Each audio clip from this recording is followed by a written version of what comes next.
আসসালামাইকুম, সবাই কেমন আছেন? এখানে পেঁপে চারাগুলো লাগানো হয়েছে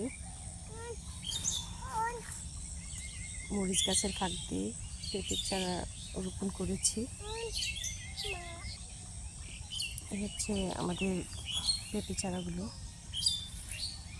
তো বৃষ্টির কারণে আপনারা জানেন মরিচ গাছগুলো নষ্ট হয়ে গেছিলো, এই কারণে পেঁপে চারাগুলো লাগানো হয়েছে।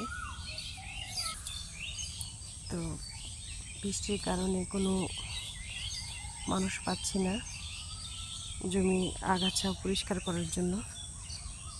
প্রচুর পরিমাণে আগাছা হয়েছে। এখানে দুটা কলা চারা লাগিয়েছিলাম, মাশাআল্লাহ ভালো হয়েছে।